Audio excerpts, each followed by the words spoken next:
Hello mga ka-idol, no? Ito, kaninang umaga ito nakadaong na ang barko at nakapag-unload na rin sila ng buhangin. Nadagdagan na uli yung kahapon. So, yung barko na yun sa dulo, bali dumaong siya dun sa gitna na mismo. Hindi na dun sa tabi ng building.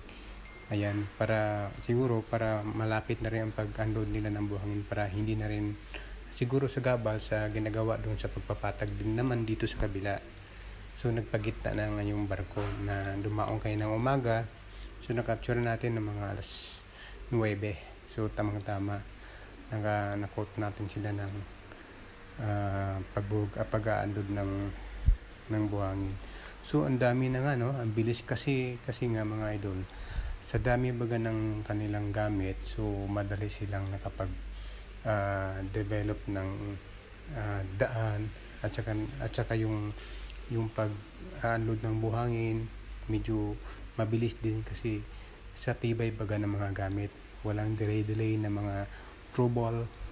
Yun din ang mga bako na yun ay medyo din, talagang matibay ang ginagamit, talagang wala silang natutrubulan na gamit. At saka kung may nakatrouble man in case of emergency, meron naman naka-standby din dito sa anong likuran. So pinupursue talaga nila na tapusin agad.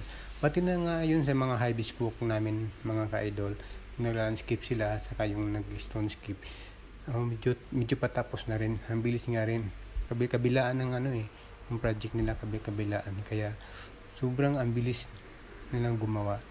Ando na agad yung mga gamit nila, naka-standby na. Yun muna ang ating latest update. Thank you.